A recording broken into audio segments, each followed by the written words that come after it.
በስመ አብ ወወልድ ወመንፈስ ቅዱስ አሐዱ አምላክ። በስመ አብ ወወልድ ወመንፈስ ቅዱስ አሐዱ አምላክ። በስመ አብ ወወልድ ወመንፈስ ቅዱስ አሐዱ አምላክ አሜን። ይትባረክ እግዚአብሔር አምላክ እስራኤል ወአምላክ አበዊነ ቅዱሳን ዘተሳሃለነ ወገብረ መድኃኒተ ለሕዝበ ዚአሁ። ይቅር ያለን ወገኖቹ ለምእመናን ሕይወትን መድኃኒትን ያደረገ የአባቶቻችን አምላክ የቸርነት ባለቤት ቸሩ እግዚአብሔር ከዚህ ሰዓት ከዚህ ዕለት ያደረሰን ቅዱስ ስሙ የተመሰገነ ይሁን። እንዴት ዋላችሁ? እንዴት ሰነበታችሁ? ቸርነቱ ይቅርታው ምሕረቱ በጎነቱ ለዘላለም የባሕርይ ገንዘቡ የሆነ አምላካችን ዘላለም ሥላሴ ለአምላክነቱ እንደሚገባ ቅዱስ ስሙ በድጋሚ የተመሰገነ ይሁን። እመቤታችን ወላዲተ አምላክ ድንግል ማርያም፣ ቅዱስ መስቀሉ፣ ቅዱስ ቤተ ክርስቲያኑ ያከበራቸው ቅዱሳን ሁሉ ስማቸው የከበረ የተመሰገነ ይሁን። የተመሰገነ ይሁን። የቅዱስ ጳውሎስ መልእክት አንደኛይቱ ወደ ቆሮንቶስ ሰዎች ምዕራፍ 13 ቁጥር 1 እስከ መጨረሻው። በሰዎችና በመላእክት ልሳን ብናገር ፍቅር ግን ከሌለኝ እንደሚጮህ ናስ ወይም እንደሚንሿሿ ጸናጽል ሆኛለሁ። ትንቢትም ቢኖረኝ ምስጢርንም ሁሉና እውቀትን ሁሉ ባውቅ ተራሮችንም እስካፈልስ ድረስ እምነት ቢኖረኝ ፍቅር ከሌለኝ ግን ከንቱ ነኝ። ድሆችንም ለመግብ ያለኝን ሁሉ ባካፍል ሥጋዬንም ለእሳት መቃጠል አሳልፌ ብሰጥ ፍቅር ግን ከሌለኝ ምንም አይጠቅመኝም። ፍቅር ያስታግሳል፣ ፍቅር ያስተዛዝናል፣ ፍቅር አያቀናናም፣ ፍቅር አያስመካም፣ ፍቅር አያስታብይም፣ ብቻዬን ይድላኝ አያሰኝም፣ አያበሳጭም፣ ክፉ ነገርን አያሳስብም፣ ከእውነት ጋር ደስ ይለዋል እንጂ ስለ አመፃ ደስ አይለውም። ሁሉን ይታገሳል፣ ሁሉን ያምናል፣ ሁሉን ተስፋ ያደርጋል፣ በሁሉም ይጸናል። ፍቅር ለዘወትር አይወድቅም። ትንቢት ቢሆን ግን ይሻራል፣ ልሳኖች ቢሆኑ ይቀራሉ፣ እውቀትም ቢሆን ይሻራል። ከእውቀት ከፍለን እናውቃለንና ከትንቢትም ከፍለን እንናገራለንና ፍጹም የሆነ ሲመጣ ግን ተከፍሎ የነበረው ይሻራል። ልጅ ሳለሁ እንደ ልጅ እናገር ነበር፣ እንደ ልጅም አስብ ነበር፣ እንደ ልጅም እቆጥር ነበር። ጎልማሳ ሆኜ ግን የልጅነትን ጠባይ ሽሬአለሁ። ዛሬስ በመስታወት በድንግዝግዝ እንደምናይ ነን፣ በዚያን ጊዜ ግን ፊት ለፊት እናያለን። ዛሬስ ከእውነት ከፍዬ አውቃለሁ፣ በዚያን ጊዜ ግን እኔ ደግሞ እንደታወቅሁ አውቃለሁ። እንዲህም ከሆነ እምነት፣ ተስፋ፣ ፍቅር እነዚህ ሦስቱ ጸንተው ይኖራሉ። ከእነዚህም የሚበልጠው ፍቅር ነው። ስለ ቅዱስ ቃሉ ቸሩ መድኃኔ ዓለም በድጋሚ የተመሰገነ ይሁን። የተመሰገነ ይሁን። እንግዲህ አብይ ጾም ትምህርት እንደ ሁለት ጉባኤ ክፍል 8 እንደዚህ ጉባኤ ክፍል 4 ርዕሱ ምን እንደሆነ ያነበብኩት ክፍል ስለሚናገር መናገር የሚያስፈልገኝ አይመስለኝም። ሳምንት ስለ ትዕግስት ስንነጋገር ፈጽሞ ስለማላውቀው በቅዱሳን ሕይወት ላይ በቅዱሳት መጻሕፍት ላይ ካየሁት በቀር ብያለሁና ከዚያም በፊት የነበረው መኖ ጥሪት በመጀመሪያውም ያነሳነውን ምን ነበር? ትሕትናን የእናንተን አላውቅም፣ እኔ በተግባር አላውቃቸውም። ከሁሉ የበለጠ ደግሞ የሚጨንቀው ዛሬ ነው። የሚጨንቅበት ምክንያት ሁለት ነው። አንደኛ ስለማናውቀው፣ ሁለተኛው የሚጨንቀው እንደምናውቀው ስለምናስብ። ራሱ ጥቅሱ የራሱ ሲነበብ እርግጠኛ ነኝ ግማሾቻቸው በግማሽ ልብ ነው የምታዳምጡት። ለምንድነዋል? ብዙ ጊዜ ሰምተነዋል ይህን ጥቅስ አይደለም? ፍቅር ከሌለ ከንቱ ነኝ የሚለው በየግድግዳው በየታክሲው በየባጃጁ ምን የሌለበታል። ስለ ፍቅር ብዙ ነገር ተብሏል። በጣም ብዙ ተዘፍኗል። የተዘፈነ ግን ስለ ፍቅር አይደለም። በፍቅር ስም ለአጋንንት ተዘፍኖላቸዋል አይደል? ስለ ፍቅር ብዙ ነገር ተብሏል። ሰው የመሰለውን ነገር ብሏል። እና መነሻ እንዲሆነን እንደ ሳምንቱ በነገረ ቅዱሳን ነው የሚጀምር። ምክንያቱስ ችሎታ በሌለኝ ነገር መሀል ውስጥ ገብቼ ከመዋኝ የቅዱሳት መጻሕፍትን ኃይለ ቃልና ከአባቶቼ ከእናቶቼ በመጽሐፍም በዓይኔ የሚያየሁትን ነገር ለእናንተ ለማጋራት ወደ መጨረሻ አካባቢ ባጭሩ ባድርገው ይሻለኛል። መነሻ እንዲሆናችሁ እችን ብቻ ነገራችኋለሁ። ደህና ዋላችሁ። ተሞክሬን ብዙ ጊዜ አጋራለሁ። ባለፈው መዘኛው ጉባኤ ተናግሬዋለሁ። አንድ ሰው መጣና በዚህ ምድር አንደኛ የምትወደው ሰው ማን ነው አለኝ። ነናዋላችሁ ምንድን ነው የሚጠብቅ? እናት፣ አባት፣ ሚስት፣ ልጅ ምናምን የሚባሉ ነገሮችን እኔ ከአንጀቴ ነው የምመልስለት። መልሱ ምንድን ነው? አንደኛ ሁለተኛ የሚባል አላቅም። እንዴት ሲለኝ መወደው ሰው የለኝም ሲጀምር። የቀለድክ ነው አለኝ። አይ የቀለድኩ አይደለም ከልቤ ነው። እኔ የምወደው ሰው በዚህ ዓለም እንዳለ አላቅም። መጨረሻ ያለኝ ምንድን ነው? አይ አንተ እውነትም እንደሚሉት ትንሽ ግማሽ እብድ የሚሉኝ ሰዎች አሉ አይደል? ግማሽ እብድ እውነታቸው ነው። ስማ ግማሽ እብድ ነው። ግማሽ እብድ ማለት ነው ለእነሱ እንደመሰላቸው ይሆን። እኔ ለራሴ ግን አምንበታለሁ። እብድም ቢሉኝ ምንም ቢሉኝ አምንበታለሁ። እውነታቸው ነው። እና ያን ብሎ ያለኝ ትክክል ነው ለሱ። ምክንያቱም እኔ እንደዚያ ያልኩት አንቺ እናቴን፣ እህቴን፣ ሚስቴን ምናምን እወዳለሁ የምትለው አይነት ነገር የሌለኝ ነው አይደለም። እሱ ፍቅር እንዳልሆነ ስለማውቅ ብቻ ነው። ስለዚህ እኔ እውነተኛው ፍቅር ምን እንደሆነ በተግባርም በአካል ከማውቃቸው ቅድስና ካላቸው አበው እናቶች በዓይኔ ያየሁት በቅዱሳት መጻሕፍት ከቅዱሳን ሕይወት የተማርኩትና መድኃኒታችን ያስተማረን በወንጌል ያለው ፍቅርና እኛ ፍቅር የምንለው ለዛ ነው። የዚህ ዘመን ትልቁ በሽታ ፍቅርን አለማወቃችን ብቻ ሳይሆን ፍቅርን እንደምናውቅ ማሰባችን። ደህና ዋላችሁ። ቢያንስ ዛሬ አንድ ትምህርት ይዘን መሄድ አለብን። ቢያንስ ቢቀር እሱም እኛ ፍቅር ብለን የምንገምተው እየኖርንበት ያለው ነገር ስህተት መሆኑን መረዳት። ሌላ ቢቀር ፍቅር በአንድ ጀንበር የሚገኝ ነገር አይደለም። እችን የአደራ የመነሻ መልእክት ላድርግና ወደ ነገረ ቅዱሳን እንገባለን። ወደ መጨረሻው እንመጣለን። ቅዱስ ጳውሎስ ያለው ብቻ ሳይሆን መቼስ መጽሐፍ ቅዱስ ከኦሪት ዘፍጥረት ምዕራፍ 1 እስከ ዮሐንስ ራእይ ምዕራፍ 22 ድረስ ብንመለከተው መልእክቱ ጥቅልል ብሎ አንድ ብቻ ነው፣ ፍቅር ነው። ሌላ መልእክት የለውም። የመጽሐፍ መልእክቱ የመጽሐፍ ቅዱስ የቅዱሳት መጻሕፍት ሙሉ መልእክታቸው ፍቅር እንደሆነ ጸላይ ስናያስ ስለሚያውቅ ከሁሉ እንዳይገባን ያደረገ ፍቅር ነው። የእግዚአብሔርም ሆነ የባልንጀራ ፍቅር እንዳይገባን አድርጎናል። ቅዱሳንን ተመልከቷቸው። ፍቅር ሳይኖረው ነቢይ የተባለ አንድ ሰው ከጠቀስክልኝ እኔ እቀጣለሁ። ፍቅር የሌለው አንድም ነቢይ ቅዱስ ተብሎ የሚጠራ ነቢይ የለም። ፍቅር ሳይኖረው አንድም ቅዱስ ተብሎ የሚጠራ ሐዋርያ፣ አንድም ቅዱስ ተብሎ የሚጠራ ሰማዕት፣ ጻድቅ፣ ባሕታዊ፣ ድንግል የለም። ለምን ብትሉ በአጭር ማጠቃለያ በባሕሪው ቅዱስ ማን ነው? ንገሩኝ። እግዚአብሔር ነው። ቅዱስ ዮሐንስ ወልደ ነጎድጓድ በመልእክቱ በአንደኛ መልእክቱ ላይ ምን አለ? እስመ እግዚአብሔር ፍቅር ውእቱ። እግዚአብሔር ምንድን ነው አለ? ልብ በሉ። ቅዱስም እሱ ነው። ደግሞ ፍቅር ማን ነው? ስለዚህ ቅዱሳን የሚያሰኛቸው ማን ሲያድርባቸው? ቅዱሱ እግዚአብሔር ሲያድርባቸው። እግዚአብሔር ካላደረበት አንድ ሰው ቅዱስ፣ አንዲት ሴት ቅድስት መሆን አትችልም። ስለዚህ እግዚአብሔር ፍቅር ከሆነ እነዚህ ቅዱሳን ነቢያትም፣ ሐዋርያትም፣ ጻድቃን፣ ሰማዕታትም ቅዱሳን ለመባል እግዚአብሔር ካደረባቸው፣ በሌላ አነጋገር ምንድን ያደረባቸው? ፍቅር ነው። ስለዚህ ፍቅር የሌለው ነቢይ የለም። ፍቅር የሌለው ሐዋርያ የለም።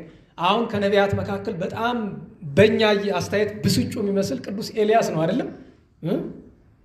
የሚቀጣ ሰማይ የሚለጉም እሳት የሚያዘንም ያን ያደረገ ፍቅርን ስለማያውቅ አይደለም። ፍቅርን የምንገልጥበት መንገድ የተለያየ ስለሆነ ነው። ብዙ ጊዜ ከምነቅፋቸው ነገሮች አንዱ ስንት አይነት ፍቅርን ያለ ሲባል ሰው አንዳንዱ 2 አንዳንዱ መዓት ነው የሚለው። ለምሳሌ እንደ ሃይማኖት ከሆነ 2 ነው፣ የእግዚአብሔርና የባልንጀራ ፍቅር ይላል።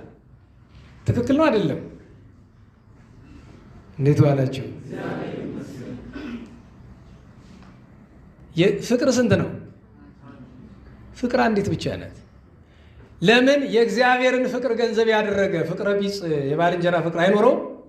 ምክንያቱም እግዚአብሔርን ከወደደ ግዱን ባልንጀራውን ይወዳል። ምክንያቱም ሐዋርያው ነግሮን የለ የምታየውን ወንድምህን ካልወደድክ የማታየውን እግዚአብሔርን ስለማትወደው እግዚአብሔርን ከወደድከው ባልንጀራን ትወዳለህ ማለት ነው። ወደ ምድራዊ ሲመጣ ግን ፍቅር ምንድን ነው ሲባል ብዙ አይነት ፍቅር አለ። ለምሳሌ የእናት ፍቅር፣ የሚስት ፍቅር፣ የልጅ ፍቅር፣ የምናምን ፍቅር ይላል። ይህ ሁሉ በትንታኝ ምን ያደርግልሃል? ይህ ሁሉ የምትነግረኝ ስጋዊ ስሜትን ነው እንጂ የእናት ፍቅር ይባላል? እንዴት ዋላችሁ? እንዴት ዋላችሁ? የእናት ፍቅር የሚባል አለ ተለይቶ። እናትህን አስበልጠህ ውደድ የሚል ሕግ አለ። ጌታችን በመዋዕለ ሥጋዌው የፍጥረት ሁሉ እመቤት በሰማይ ላሉ መላእክት እንኳ እመቤት የሆነቻቸው እግዝእትነ ማርያም ከውጭ ጥሩልኝ አላለችም። ግን ከአረጋዊ ዮሴፍ ልጆች ጋር ቁማ ሳለ ይሁዳ አስቆሮቱ ገብቶ በወንጌል እንደተጠቀሰ እናትህና ወንድሞች ይፈልገዋል ብለው ሲለው ጌታ እናቴንማ ብሎ ወጣ። እንዴት ዋላችሁ? ወጣ ወይ? እናቴና ወንድሞቼ እነማን ናቸው አለ? የእግዚአብሔርን ቃል የሚሰሙ። ምን ሲያስተምረን ነው? ክብር የተለያየ። ነቢያት የራሳቸው ክብር አላቸው አይደል? ሐዋርያት የራሳቸው ክብር አላቸው። አሁን ካህንና ዲያቆን ክብራቸው እኩል ነው? ንገሩኝ። ጳጳስና ኤጲስቆጶስ ክብራቸው እኩል ነው? ክብር ይለያያል። ለምን? በጥረት መጠን የሚገኝ ነው፣ በድካም ከእግዚአብሔር ቸርነት ባሻገር። ፍቅር ግን እናቴን ወዳታለሁ ከምለው መውደድ ወንድሜን አሳንሽ የምወደው ከሆነ ምኑ ነው ፍቅር? ይሄ ነው። ሁልጊዜ ደጋግም የምነግራችሁ ነገር አለ። የእናት ፍቅር ተብሎ መባሉን አልነቅፈውም። ለምን? እናቴን ስወዳት የማደርገውና ባለቤቴን ስወዳት የማደርገው ይለያያል። ምን ዋላችሁ? እንዴት ዋላችሁ? መገለጫው አለ አይደል? ፍቅሩ መግለጫው መንገድ ነው እንጂ ፍቅር ስንት ናት? ትናንት ፍቅር ስንት ነበረች? ንገሩኝ። ዛሬ ስንት ናት? ለወደፊቱም መቼም አትለወጥም። ፍቅር አንዲት ናት። እርሷም እግዚአብሔርን ከመውደድ የተነሳ ፍጥረቱን መውደድ ነው። በቃ ሌላ ነገር የለም። ወንድ የለ፣ ሴት የለ። ጌታችን እኮ ነግሮናል። እንዲያውም እኮ ማበላለጥ ምን ብቻ እኮ አይደለም። አፍቅሩ ጸላኢተክሙ፣ ጠላቶቻችሁን ምን በሉ? ተናገሩ፣ ተናገሩ። ፍቅር አንዲት ናት፣ ግን መገለጫው ግን ይለያያል። ለእናት፣ ለእህት፣ ለሚስት፣ ለልጅ ሲሆን መገለጫው ይለያያል። ማጠቃለያ ላድርገው ብዬ በዛው እኮ ገባሁበት እናንተ። እሺ ይሄ የትምህርቱን ስለ ፍቅር መግቢያ እንበለውና ወደ ነገረ ቅዱሳኑ እንምጣ። ቅዱሳን የፍቅር እግዚአብሔር ከመስቀሉ ባሻገር በመስቀሉ ከገለጠው በላይ ፍቅር ምንም ስለሌለ ከሱ ባሻገር ግን የእግዚአብሔርን ፍቅር ብናየው በቅዱሳን ነው። በሶስት ነው ተገናኝተን የነበር አይደለም? በአራት እንጀምር። በአራት መፍቀሬ ጥበብ ጠቢበ ጠቢባን ቅዱስ ሰሎሞን ዓመታዊ በዓሉ ነበር። ሰሎሞን የቅዱስ ዳዊት ልጅ ነው። ሰሎሞን የሚባል ሰው አለ? ስሙ ከባድ ነው። ተጠንቅቀ ያዘው። አንዳንዴ የማንችለውን ነገር ስንይዝ ከባድ ነው። ቅዱስ ሰሎሞን ለአባቱ ያልተሰጠ ጥበብ ተሰጠው። ቆመበት፣ ወደቀበት። ንገሩኝ። እንዴት ዋላችሁ? እንዴት ዋላችሁ?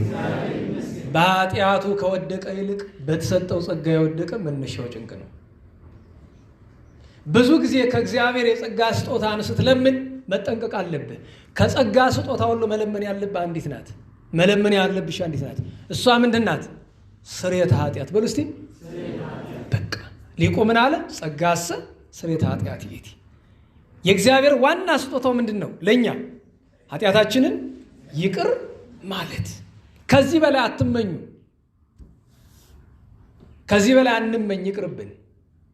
አንዳንዴ አምሮት ይመጣል። ለምሳሌ በጣም ታሞ የተጨነቀ ሰው ስናይ እንደው ጌታዬ ሀብተ ፈውስ ሰጥቶኝ ይህንንስ ዳሰስ አድርጌ ባዳንኩት ነው ምኞት ሊመጣ ይችላል።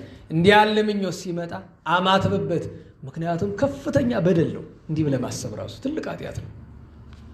እሱን ማሰብ ማስታወስ ይገባል። በነገራችሁ ላይ ይሄ ትኩረታችሁ እንደማይሰባችሁ ተስፋ አደርጋለሁ አይደል? ወድጄ አይደለም እንጂ አድርጌ አይታችሁኝ አታውቁም። ምንም ጠቃሚ ነገር አለም። ጨርቅ ነው፣ በቃ አናቱ ላይ ጨርቅ አድርጓል ነው፣ ያ ነገር የለውም። ጥምጥም እንዳላደርግ ሞያ የለኝም ብዬ ነው እንጂ ጥምጥም ነበር የምጠመጥም። ግን ሞያ ከመጠምጠም ምን አሉ አባቶቻችን? መማር ይቅደም አሉ። እንዲህ የተማርከው ትምህርት ሳብት ላይ ገና ለመጠምጠም ደረጃ አያደርሰኝም። ለሁሉም ጠቢቡ ሰሎሞን መፍቀሬ ጥበብ ጠቢበ ጠቢባን የጠቢባን አለቃ ጥበብን የወደደ የተባለው ቅዱስ ሰሎሞን ቅዱስ ዳዊት ወለደው ከቤርሳቤህ። በመልካም ስርዓት አሳደገው። ቤተ መቅደስ እንዲሰራ ነዋያትን ሰበሰበለት። ከዚያ በኋላ ሊያርፍ ሲል አንድ ነገር አለው። ልጄ ሆይ ሰው ሁን አለ። ምኑን? ከባድ ነገር ነው እሱ። አሁን አንተ ሰው ነው ወይ ብትሉኝ ባለፈው ስለዚያ መቄዶንያን ስለመሰረተው ልጅ የተናገርኩት ነገር ነው አይደለም? ረስታችሁታል? እሱ ሰው ከተባለ እኔ እንስሳ ነኝ። ይሄ ከአንጀቴ ነበላችሁ እንስሳ ነኝ። እሱም ብቻ አይደለም እሱ በአደባባይ ስለሆነ እንጂ ብዙ አሉ እነሱን ሳይ እንስሳነት የሚታወቀኝ።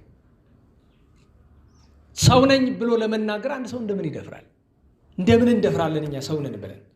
አዎ ባሪያ እግዚአብሔር የተፈጠርን ሰው ነን። ሰው የሚያሰኘው የግብር መጠሪያው ላይ ግን ችግር ነው። እንዲያ ብሎ መከረው። ሁለተኛ ምን አለው? ከእግዚአብሔር ጎዳና ከሕጉ ፈቀቅ እንዳትል አደራ አለው። እግዚአብሔር መጥቶ ለምነኝ ምን ትፈልጋለህ አለው። ፍርድ አውቅ ዘንድ ማስተዋል ስጠኝ አለ። በቅዳሴ ጊዜ ምን እንላለን? ተወ ልቡና ለዳዊት። ለዳዊት ምን ተሰጠው? ልቡና፣ ልበ አምላክ መባል። ወጥበብ ለሰሎሞን፣ ለሰሎሞን ምን ተሰጠው? ጥበብ ማለትም ማስተዋል ተሰጠው። በዚያ ጥበቡ እስራኤልን ድሃ ሳይበድል ፍርድ ሳያጓድል ብዙ አስተዳድሮበታል። ነገር ግን ለበጎ ብሎ አስቦ በጀመረው ጎዳና ፍቅረ እግዚአብሔርን እገልጥበታለሁ፣ አምልኮተ እግዚአብሔርን አስፋፋበታለሁ ብሎ የአሕዛብ ሴቶችን በማግባቱ ምክንያት እንዴት ዋላችሁ? የሚስት ፍቅር ትለዋለህ። እዚህ ላይ እንግዲህ የሚስት ፍቅር ብለህ ትላለህ። የፈርዖንን ልጅ አገባት። ደግ አረገ በሉ እስቲ በሉ እንጂ። አይ ሲናደድ እኮ ነው ደግ አረገ የሚል ሰው አባባል አለው። ደግ አረገ ብሎ ሲልና ደግ አረገ እንግዲህ ካለ በኋላ ቅሬታ ሊያመጣ ነው ማለት ነው። ምክንያቱም ለጊዜዋ ያገባት ለምንድን ነው? አምልኮተ እግዚአብሔርን ለማስፋፋት በዓለም ያሉ የነገስታት ሴት ልጆችን ማግባት ፈለገ። ይህ እኮ ነው የስተቱ መጀመሪያ። ግን ሀሳቡ ለበጎ ነው፣ ለበጎ ነው። ልክ ስብከት ሰብኬ ኃጥአንን ወደ ጽድቅ መልሳለሁ ብሎ በአትቶ እንደሚወጣ ባህታዊ ገዳሙን ትቶ እንደሚወጣ መነኩሴ ማለት ነው። ሀሳቡ ጥሩ ነው አይደለም? እንዴት ዋላችሁ? ሰዎችን ከኃጢአት ወደ ጽድቅ መመለስ ጥሩ ነው አይደለም? ስህተቱ ግን ያንን የሚያደርገው ሰው መነኩሴ ወይ ባህታዊ መሆን ችግሩ እሱ ነው፣ ወይ ደግሞ እግዚአብሔር ካላዘዘው በቀር። በዚህ ምክንያት የሚስት ፍቅር የሚባል ወደድ። ልክ የእንትናን ታሪክ ታውቆ የለ? የቅዱስ ሶምሶን፣ የጉልበተኛው ሶምሶን፣ የመስፍኑ ደሊላ የምትባል የአሕዛብ ሴት አገባልን። እዚያ ሁሉ ውርደት ያደረሰችው እሱ አይደለች? ሰሎሞንም እንደዚያ ሊሆን ወደድኩሽ ትለኛለህ። የአንተ ሌሎች የእስራኤል ሚስቶችህ ቤተ መቅደስ አላቸው ለፈጣሪያቸው የሚሰግዱበት፣ ለእኔ ለአምላኬ መስገጃ ለምንድን ነው የማትሰራልኝ አለችው። እሷን ደስ ይበላት ብሎ በተራራ ላይ ምን ሰራ? የጣዖት ቤት። ሌሎቹ ከአሕዛብ ያገባቸው ደግሞ እንዴ እኛስ ሚስቶች አይደለንም አሉት ለነሱ። ኋላ እንደገና የእስራኤል ሚስቶችን ብቻ ነው የምትወዳቸው፣ ለነሱ አምላክ ትሰግዳለህ፣ ለእኛ አምላክ የማትሰግድ ለምንድን ነው? አስቡት። እንዴት ዋላችሁ? አልቦም ቅድሜሁ በሉ እስቲ። ኧረ በሉ በሞቴ ኧረ በሉ። ወአልቦም ድሬሁ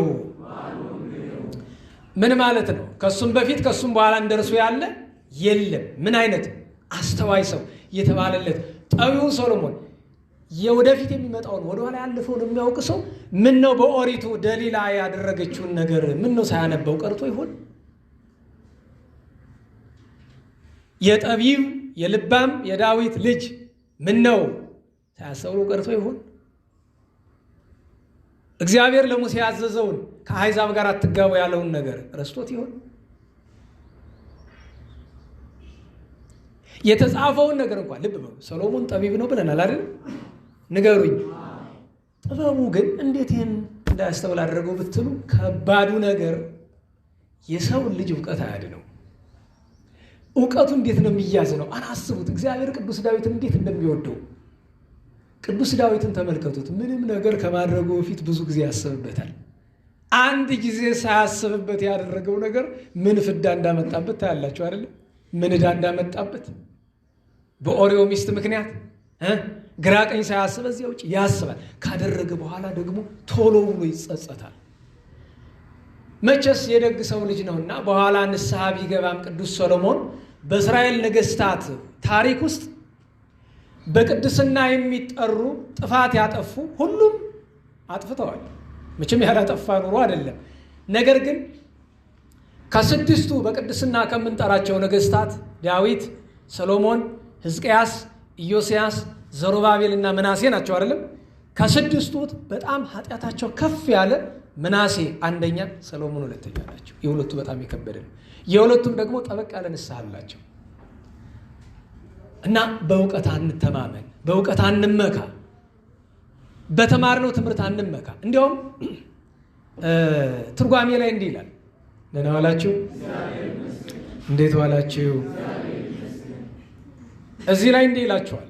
ቅድም ያነበብነው ላይ እውቀት እንደሆነ ይሻራል ይላል። እስቲ እውቀትን በሉ እስቲ ንገሩኝ። ይሻራል ይላችሁ። ይሄን ሲተረጉም ምን አለ መሰላችሁ? ይሄ ትርጓሜ ላይ እንዲህ ይላል።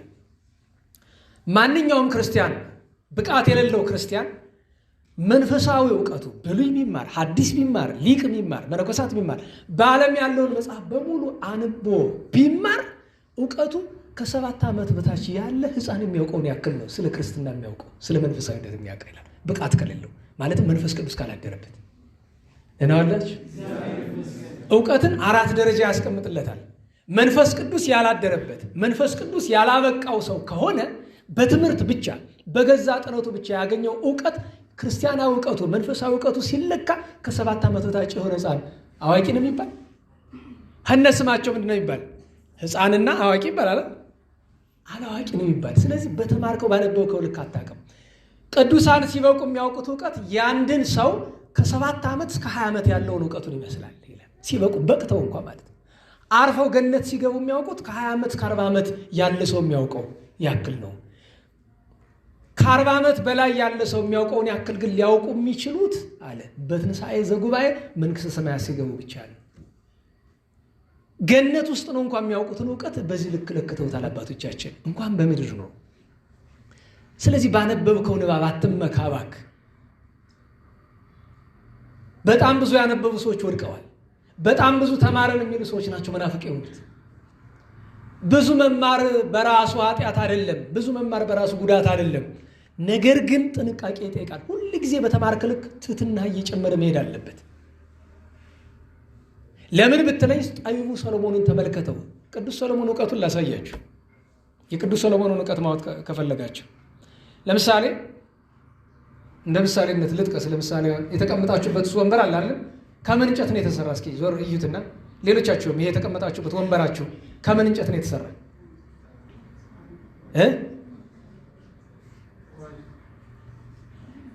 ይኸውላችሁ ጣውላዎች የሚሰሩ ከዋንዛ ነው ስለተባሉ ከዋንዛ አትበሉ። ጣውላ ቤት ዋንዛ ስላያችሁ ነው። ዋንዛ መሆኑን በምን አወቃችሁ?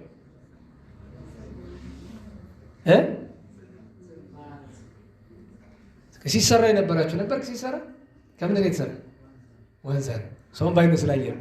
ለምን ዋንዛ ሆነ ብትሉ የሰራው ልጅ የሥነ ትምህርቱ አገልጋይ ነው። ሊያጭበረብር የሚችል ሰው አይደለም።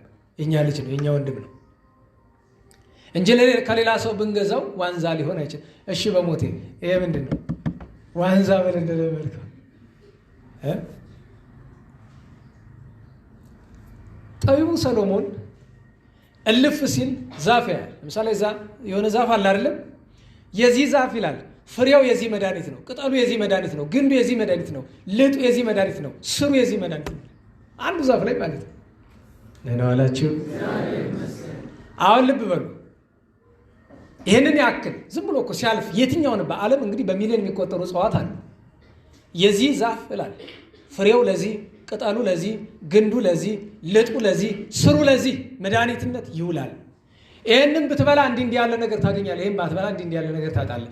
አንዲት ሴት እልፍ ስትል ያያትና ወንድ ነው የጸነስሽ ጠይም ነው ይላታል። ወንድ ነው ጠይም ነው። እንስሳትንም ቢያይ እንደዛ ነው የሚያደርግ።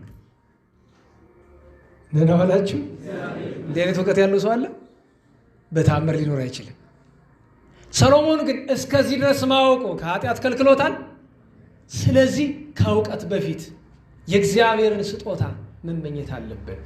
እግዚአብሔር የጠቢቡን የንስሐውን በረከት ያሳድርብን።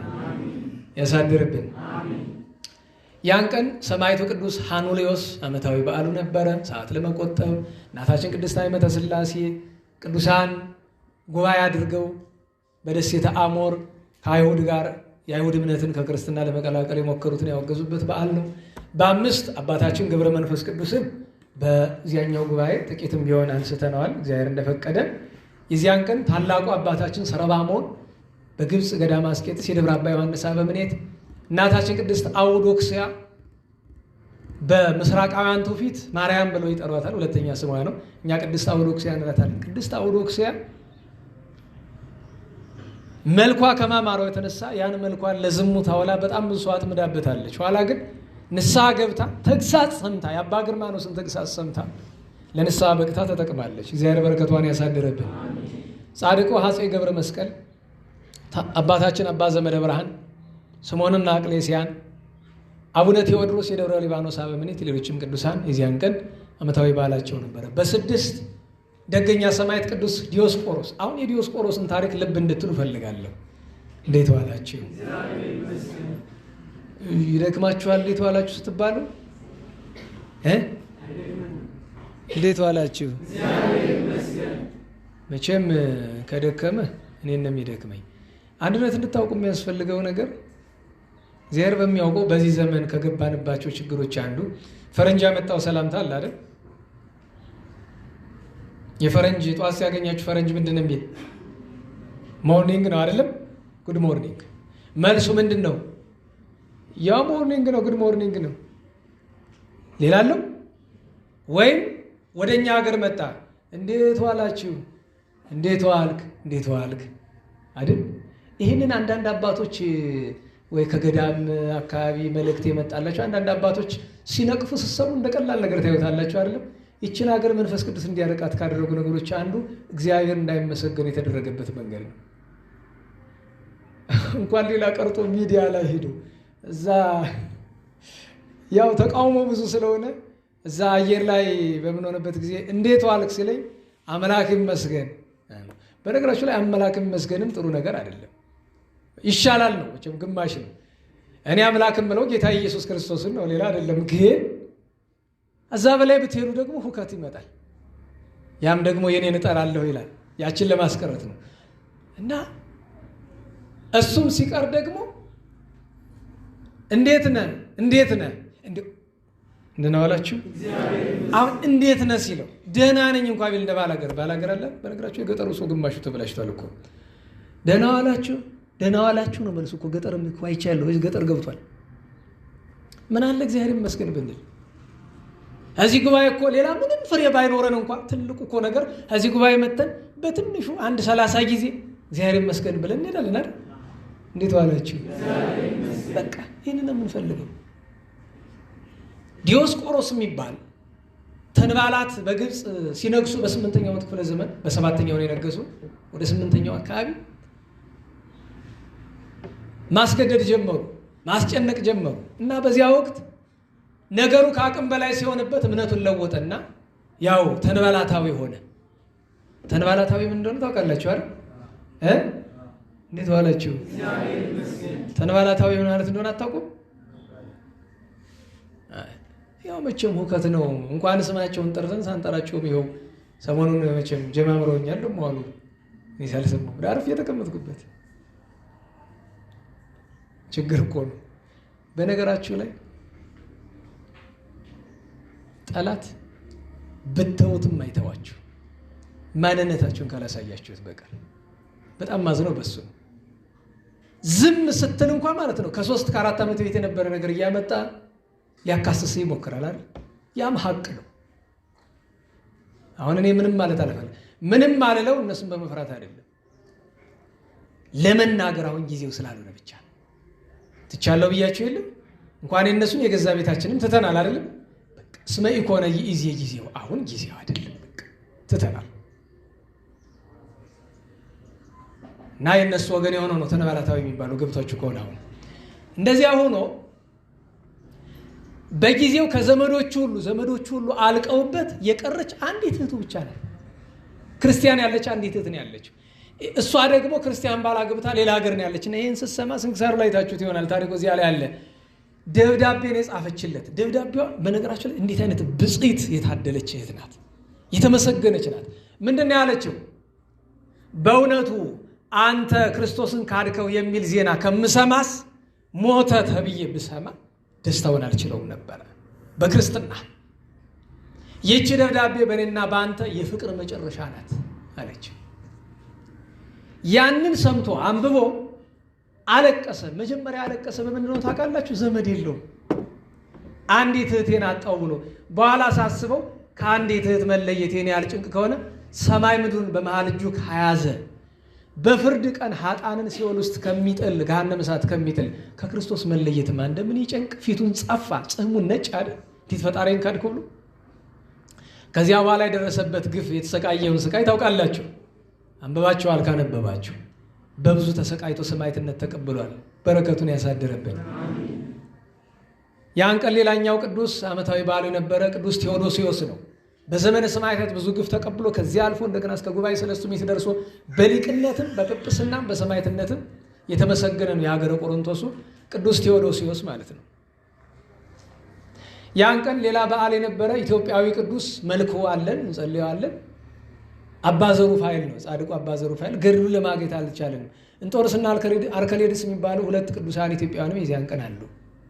በሰባት የኢትዮጵያ ንጉሠ ነገሥት ጻድቁ ቴዎድሮስ ለ3 ዓመት የነገሰ ፍትርት ያላጓደለ ድሃ ያልበደለ ከአንድ ሚስቱ ጋር በንጽህና ይኖረ በዘመኑ የነበረውን የመኳንንትን ትዕቢት ተማርን የሚሉ ህዝቡን የሚበድሉ ሰዎችን ትዕቢት ያተነፈሰ በዚህ ምክንያት ተመቅኝተው ግፍ ሊያደርሱበት ሲከታተሉት የነበረ እግዚአብሔር ግን ከነሱ እጅ ሳይደርስ በመልካም እረፍት የጠራው ከሸዋ ነገስታት ለመጀመሪያው ጊዜ ቅዱስ የሚል ስም የተቀጠለለት አባታችን ቅዱስ ቴዎድሮስ ነው። ቅዱስ ቴዎድሮስ የኢትዮጵያ ንጉስ። ያን ቀን ሌላኛው ሰማዕት አባታችን ቅዱስ ቴዎዶጦስ ነበረ። ደህና ዋላችሁ። አስቡት። አሁን እንትን አይታችሁ ታውቃላችሁ? ሰይፍ አይታችሁ ታውቃላችሁ? ሰይፍ ሻምላ ነው የሚባል ወይም በእናንተ እንግሊዝኛ ስወርድ እንበላችሁ። እንደዚህ በዚህም ስለት ያለው አይታችሁ ታውቃላችሁ? ዋው አይደለም እኮ ነው። እንዴት ዋላችሁ? አይታችሁ ታውቃላችሁ? አታውቁም? የምታውቁ ባልከፍ አድርገው ጊዜያት አውርድ። የማታውቁ አውርዱ። እሺ፣ በሞቴ ገጀራ ታውቃላችሁ? ቆንጨራ ታውቃላችሁ? እንዴት ዋላችሁ? ይሄ አትክልት የሚቆጠቆጥበት ማለት ነው። እንደዛ ነው። ቅዱስ ቴዎዶጦስን ብዙ ካሰቃዩት በኋላ ሲያሰቃዩት እኔ የሚያስገርመኝ ነገር በነገራችሁ ላይ ያስለቅሳል። ቅዱስ ቴዎዶጦስን ዘቅዝቀው እያሰቃዩት ደም በአፍንጫው ይወርዳል። ነገር ግን ዓይኑ ወደ ሰማይ ተተክሎ ጸሎት ያደርሳል። ከስቃዩ ይልቅ የክርስቶስ ፍቅር ስለሚበልጥ ስቃዩን ከቁም ነገር አልቆጠረውም እና ኃያል ሰማዕት ይባላል። የገላትያ ሰው ነው፣ የምስራቅ ሮም። በኋላ መጨረሻ ላይ ሊገደል ሲል አንደኛው ወታደር አይ ብሎ ምችስ ከገዳይም ትንሽ ምህረት አንዳንድ ጊዜ አይጠፋምና ጨርቃ መጣና እንዳትደነግጥ እንካ ይህንን ፊትን ሸፍንበት ብሏል። አንድ ወታደር ማለት ነው። ያን ጊዜ ቅዱስ ቴዎዶጦስ ምን አለ? ዝሰለለ ይፈረው ለሞት። ይሄ ሞትን ለሚፈሩት ነው። እኔ ሞትን ፊት ለፊት እያየሁት ነው የምጋፈጠው፣ አልፈራውም። በጌታዬ በኢየሱስ ክርስቶስ ስም የሚሆን ሞት አያስፈራኝም። ወዲያው ወሰድልኛል። ዓይኑ እያየ ነው አንገቱን የቆረጡት፣ ጸሎት እያደረገ ኃያል ሰማዕት ነው። እግዚአብሔር በረከቱን ያሳድርብን። ሌላኞቹ አዝማሪው ፊልሞንና አብላኔዎስ እዚህ በፊት ታሪካቸውን አንስተናል። ቅዱስ አብላኔዎስ አናጉንስጢስ ነው፣ አስቃሎን ይባላል በሌላ ስም። ለጣዖት ሰዋ ተባለ። ፊልሞን የሚባል ጓደኛ አለው። ፊልሞን ጣዖት አምላኪ እንደገና አዝማሪ ነው፣ ዘፋኝ። ጣዖት አምላኪውን መኮንን የሚያጫውተው ነው። ኋላ ፊልሞን ቅዱስ አብላኔዎስ ጠራውና አንተ ወንድም ያለው፣ አቤት። መኮንኑ ለጣዖት ሰዋ አለኝ። እኔ መሰዋት አልፈልግም፣ ታውቃለህ፣ ክርስቲያን ነኝ። ስለዚህ አንተ ሰዋልኝ፣ የኔን ልብስ ለብሰህ ገንዘብ እሰጥሃለሁ አለው። እናውላችሁ ፈርቶ እንዳይመስላችሁ፣ ፈርቶ አይደለም። መልአከ እግዚአብሔር ያናገረው ነገር ነበረ። ይሄ ጓደኛ ወደ ክርስትና እንዲመለስ ልብስን ስጠው አለው። ለምን? የቅዱስ አብላኔዎስ ልብስ ረድኤተ መንፈስ ቅዱስ አለው። ቅዱስ ፊልሞን ያንን ለብሶ ከአብላኔዎስ ተነስቶ ወደ አርያኖስ ወደ መኮንኑ እስከሚደርስ ድረስ መንፈስ ቅዱስ ልክ ደርሶ ሲገባ ግለጡት እስኪ ያለ ቢገልጡት ፊልሞን ምን ሆነ ነው ሲለው ምንድን ነው ያለው? ክርስቲያን ነኝ ያለ ነው አላችሁ። ከዛ በፊት ክርስቲያን ነበረ፣ አቅዶን ሄደ። ለዚያ ነው አርኬው ላይ አባርከ ስሉስ ምን ብሏል? አብላኔዎስ ለፊልሞን የመንፈስ ቅዱስን ረድኤት ጸጋ በልብሱ ምክንያት ሰጠው ይላል። የክርስቲያን ልብስ እንዲህ ያለ ነው። እህቴ አንቺ ልብስ፣ ወንድሜ አንተ ልብስ፣ የኔስ ልብስ እንዴት ያለ ነው! ከአሕዛብ ለአንዱ፣ ከመናፍቃን ለአንዱ፣ ከአረመኔዎች ለአንዱ ልብሳችን ብንሰጠው ይቀይረው ይሆን? ያን ለማድረግ ከልብስ በፊት መንፈስ ቅዱስ በሰውነትን ማደር ያለ። አባቶቻችን ምን ይላሉ? ቅዱሳን ሲበቁ የነፍሳቸው ለስጋቸው፣ የስጋቸው ለልብሳቸው፣ ለጭራቸው ብቃቱ ይተርፋል። ቅዱስ ጴጥሮስ በጥላው ይፈውስ ነበር አልነበረም? ንገሩኝ። ቅዱስ ጳውሎስ በልብሱ አልፈወሰም? እንዴት ጨርቅ ይፈውሳል ትለኝ እንደሆነ የሰውነቱ ቅድስና በሰውነቱ ያደረ መንፈስ ቅዱስ ወደ ልብሱ አድሮ ነው። እንዲህ አድርጎ አዝማሪው ወደ ክርስትና ተመልሶ ሁለቱም በቀስት ተመትተው ሰማዕትነት ተቀብለዋል። በ8 ትናንት ነው አይደል?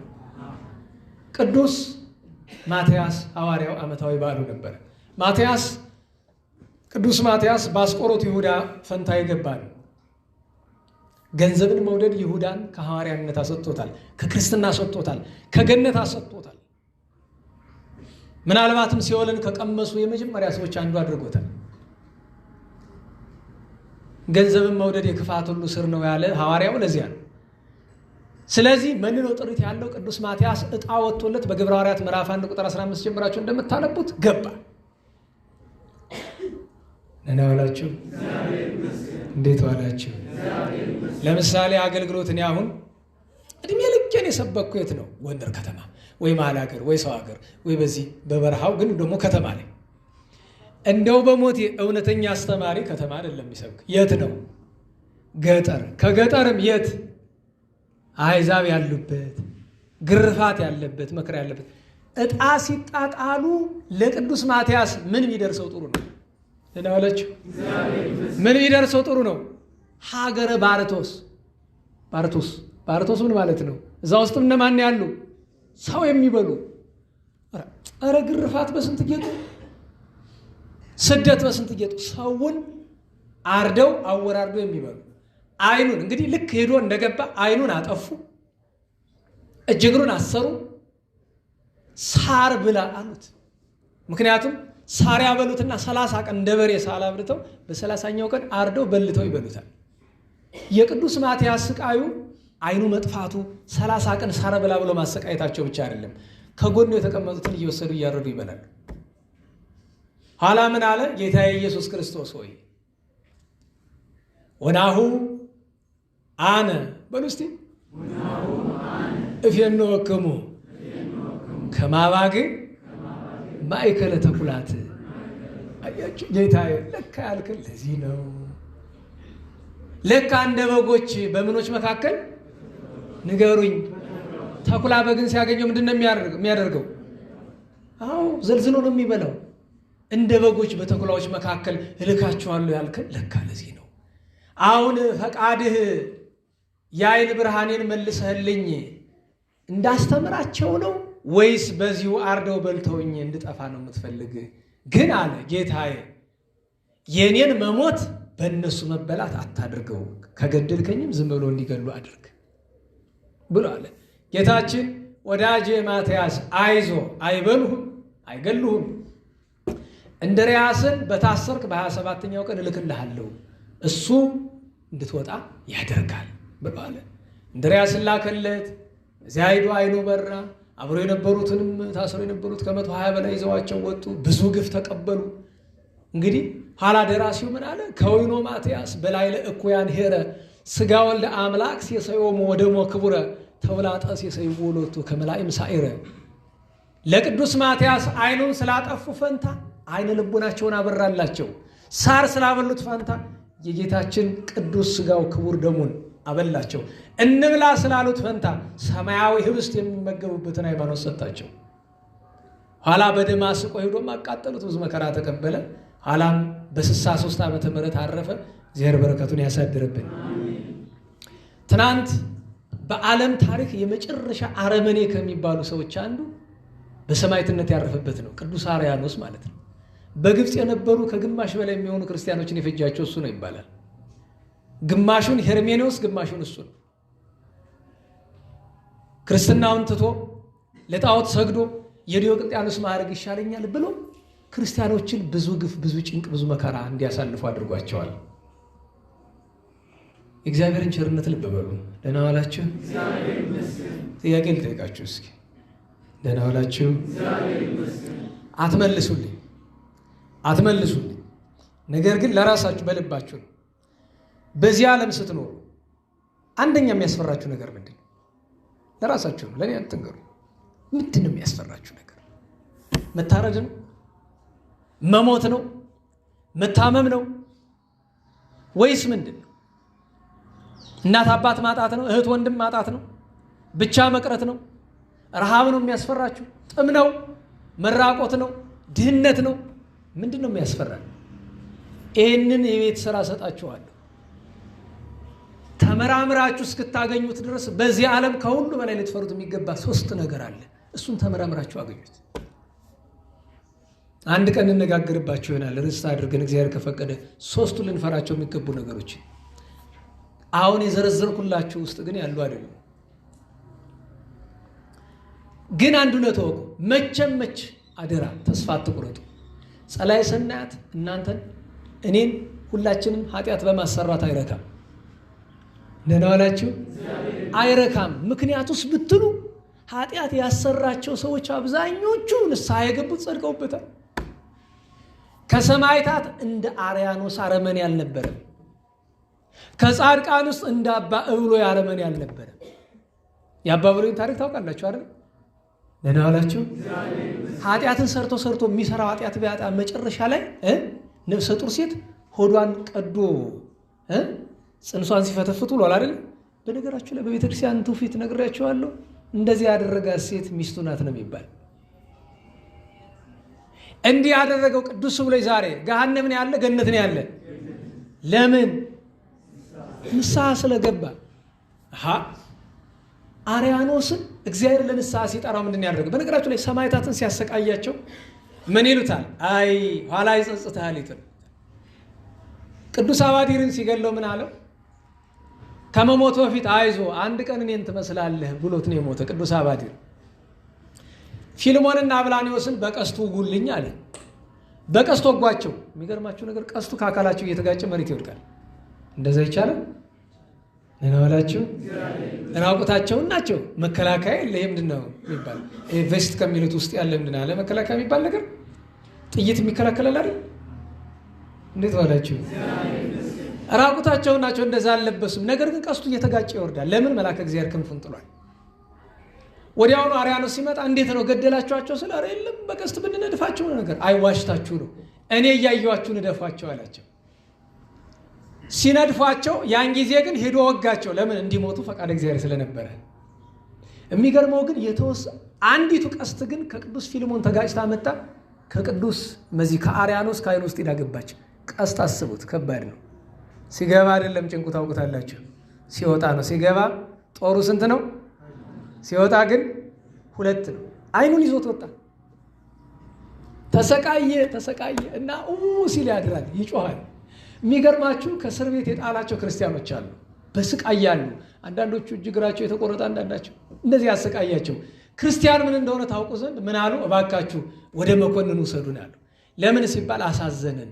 እንዲህ ያደረጋቸው እኮ እሱ ነው። ምን ፈልጋችሁን አላቸው። አይ እባክህ ከምትሰቃይ ምን አለ መዳኛውን ብንነግርህ አሉት። ምንድነው ምድንበት? በቀደም ከገደልካቸው ከፊልሞንና ከአብላኒዎስ የፈሰሰው ደም ያልደረቀ ስላለ ከዚያ ደም ብትቀባ ትድናለህ አሉት። አሁን ልብ በሉ፣ ቁስል ተቀብቶ መዳን አይገርምም? የዚህ ሰው ግን ዓይኑ ወጥቶ ወድቋል። መጀመሪያ እንዴት ይቻላል ብሎ አሰበ። ምክንያቱም አይኑ ብቻ አይደለም አካሉ በሙሉ ቆስሏል፣ ዝልጉስ ሆኗል። መጀመሪያ አልፈለገም። ኋላ ግን አይ መጣያ ምክንያት ይሆነኛል ባይሰራ ብሎ ሄዶ ከደማቸው ነካ ነካ አድርጎ ድስስ ቢያደርገው አካሉ በዳን። አይኑን ቢዳሰው ቁስል አይደለም የዳንለት፣ አይኑ ተመልሶ እንደነበረ ሆነ። አለቀሰ። ከሰማዕታቱ መቃብር ሄዶ ምሕረት ለመነ።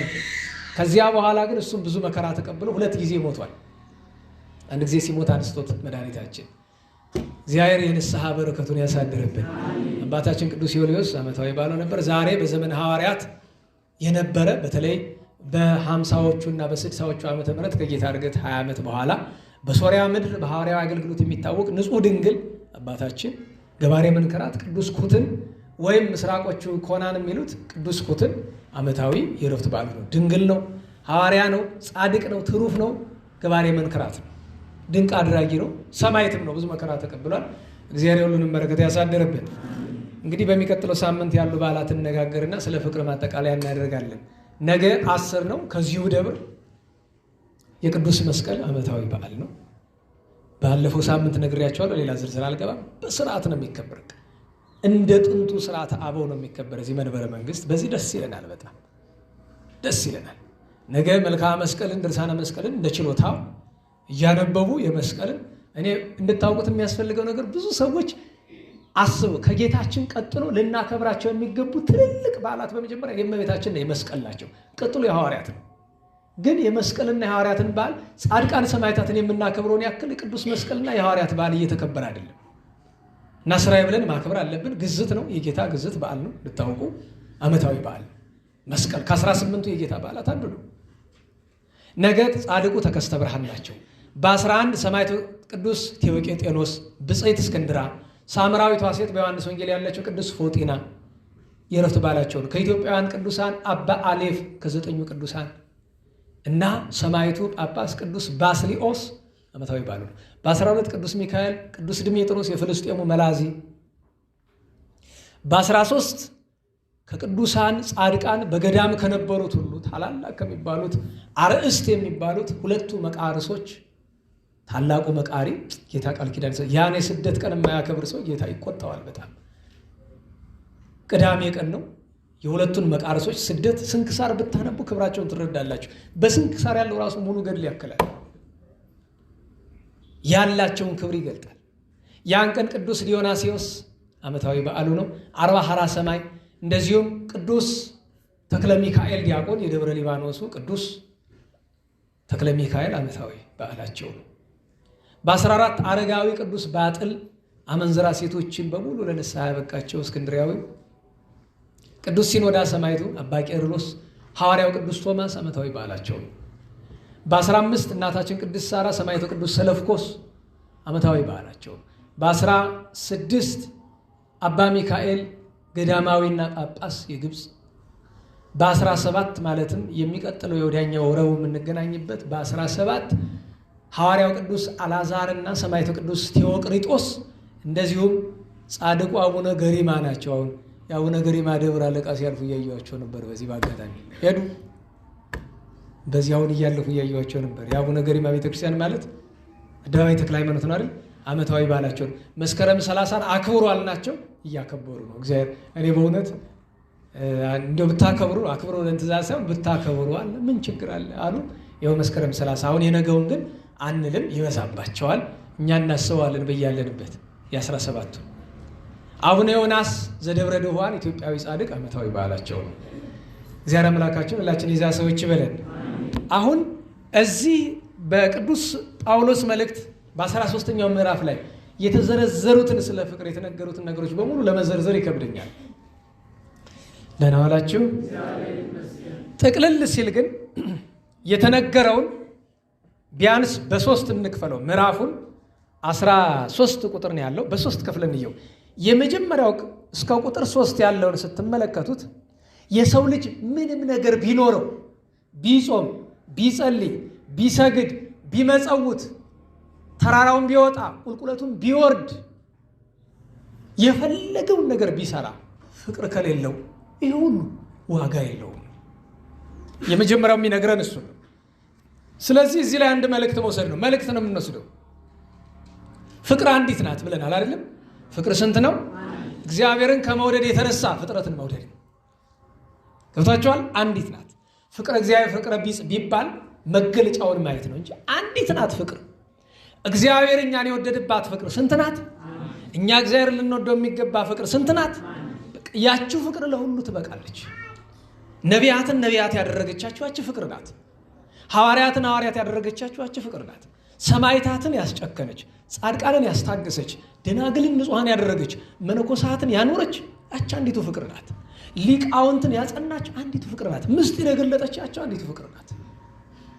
ያቺውን ፍቅር እግዚአብሔር፣ ያም ፍቅር እግዚአብሔር ብቻ ነው። ይሄ ፍቅር መገለጫውን ስትመለከቱ ጌታችንን አባ ሕርያቆስና ቅዱስ ዮሐንስ አፈወርቅ ምን አሉ? ፍቅር ሳቦ ለወልደ አምላክ እመንበሩ፣ የአምላክ የእግዚአብሔርን ልጅ መድኃኒታችን ኢየሱስ ክርስቶስን ከሰማይ የሳበው ምንድን ነው? ንገሩኝ። ወአብጽሖ እስከ ለሞት፣ እስከምን አደረሰችው? ፍቅር ምን እንደሆነች ራሱ ባለቤቱ ጌታችን ሲነግረን በቅዱስ ዮሐንስ ወንጌል 15:13 ላይ እንዲህ አለ፣ አልቦ ዘይአቢ ወይ ሄይስ እምዝ ፍቅር። ፍቅር ማለት ይሄ ነው፣ ከዚህ የሚበልጥ ምንም ነገር የለም አለ። እንዴት? ከመብእሲ ዘይሜጡ ነፍሶ ቤዛ ነፍሰ ቢጹ ወይም ቤዛ አይረክት። አንድ ሰው አንድን ሰው ወዳለው የሚለው በአንድ መስፈርት ነው፣ ራሱን ለዛ ሰው አሳልፎ ከሰጠ ብቻ ነው። ደህና ዋላችሁ? እንዴት ዋላችሁ? ሰውን ወደዋለሁ የምትለው መቼ ነው? አንተ ራስን ለሱ አሳልፈ የሰጠ ቀን ብቻ።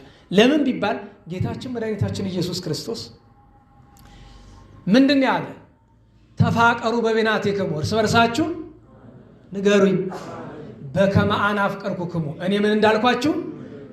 መውደዱን ግን ከቃሉ ይልቅ በምኑን የነገረን? በነገራችሁ ላይ ከሰማየ ሰማያት የወረደ በምን ምክንያት ነው? ስለወደደን። ከእመቤታችን የተወለደ ለምንድን ነው? ስለወደደን። አምላክ ይህን ሁሉ መሆን ነበረበት። ለምን ተሰደደ? ስለ ፍቅር። ስለምን ተያዘ? ለምን ተገረፈ? ለምን ተሰቃየ? ለምን እስከ መቃብር ድረስ ደረሰ ጌታ? ፍቅር ካልገባን መቼም ክርስትና ሊገባን አይችልም። የመድኃኒታችንና ሊገባን የሚገባው የመጀመሪያ ነገር እግዚአብሔር እኛን የወደደንን መጠን መረዳት አለብን። እና ምንም አይነት ስራ ስንሰራ ፍቅር የሌለው እንዳይሆንብን ሁልጊዜ ማዘን ማሰብ አለ። የመጀመሪያ የነገረን ይሄንን ነው። ምንም መልካም ስራ ያለ ፍቅር አይሆንም። ጌታችን በፍርድ ቀን የሚጠይቀን ስንት ጥያቄዎች አሉ? ንገሩኝ። 6 ጥያቄዎች አይደለም? 6ቱ ምንድን ናቸው? እስመ ረህብኩ፣ ተርቤ ማለት ምን ማለት ነው? አንድን ሰው ተርቦ የምናበላው ብንወደው ነው ብንጠላው ነው? ንገሩኝ። ስለዚህ ፍቅር ማለት እኮ ወሬ አይደለም፣ በአፍ ማውራት አይደለም። ሃሊ የኔ ፍቅር ቤብ ምናምን አራትን ባባ ግድ የለም። ብዙ ሴቶች ይከፋቸዋል። እህቶቻችን እወድሻለሁ የሚልሽን አይደለም። ፍቅሩን ከከንፈሩ ይልቅ በተግባሩ የሚገልጠው አይሻልሽም? በአንደበቱ እየሸነገለሽ ሲወጣ ካንቺ ውጭ ስንት ሴት አይኑ እያማተረ የሚውለው ምን ያደርግልሻል? የተግባሩ አይሻል? ሃኒ ብሎሽ መርዝ ቢሆንብሽ ምን ያደርግልሻል? ማር እያለ መርዝ ነው የሚሆንብሽ። ፍቅር በተግባር የምትገለጥ አባቶቻችን ምን ይለዋል? ምን ብለዋል? ፍቅር ይኖራል እንጂ አይሰበክም። ራሱ ማስተማሩ ግዴታ ሆኖብኝ ነው እንጂ አይሰበክም። ለምን? ሙያ ቢኖረኝ ለምሳሌ መምህሮቻችን አባቶቻችን ያሳደጉን። እኔ አሁን አንድ የማውቀው ሰው አለ፣ እዚህ ስለሌለ ነው የምናገረው። እሱ ራሱ እንደ ተራ ውዳቂ ሰው ነው የሚቆጥር፣ ግን ትልቅ ደረጃ ደርሷል። ምናለትም ጸጋ ላይ ጸጋ ደርሷል። ከዚህ የደረሰባቸውን 2 ምክንያቶች ያውቃቸዋለሁ። አንደኛው ፍጹም መሬት ነው፣ ትሁት በጣም ራሱን ከኢምንት የሚቆጥር። የሚገርመው ነገር ሊያናግረኝ ሲመጣ አይ አንተ እኮ የምትረባ ሰው አይደለም ኮስተር ብዬ ማለት ነው ብዬ ስለው እውነት ክልኩ ተስቶኝ አንተ እኮ ጥሩ ሰው ነህ ብዬ ካልኩት ወይ ያለቅሳል ወይ እሪ ነው የሚል። ለምን እንዲህ ትለኛለህ ምናምን እንደሚል። ይሄ ምን ይባላል? ትትናስ ምድሪት ያለ ትትና ምንድን ነው? መሬት ቢረግጡት ረገጡኝ ይላል። በቃ ሁለተኛ ነገሩ የሚገርመው ነገር ፍቅር። ለምሳሌ መንገድ ላይ ሲያልፍ የሆነ ነገሩ ናችሁ የሆነ ነገር ይይ ሄዶ ሲያለቅስ ነው የሚያደርስ ለእናንተ። እኔ አንድ የፍቅር መገለጫ ልንገራችሁ። እኔ ከቅዱሳን ሁሉ የሚያስገርመኝ ደብረ ሊባኖስ ውስጥ ስሙ አልተያዘልኝም፣ ድሮ የተጠና ታሪክ ነው። አንድ ቅዱስ ነበረ ደብረ ሊባኖስ ታውቃላችሁ አይደል?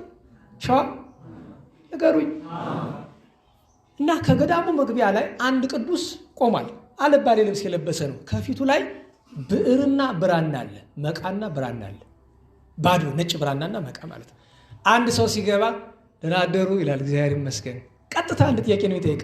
እስቲ ኃጢአትህን ንገረኝ፣ እስቲ ኃጢአትሽን ንገረኝ።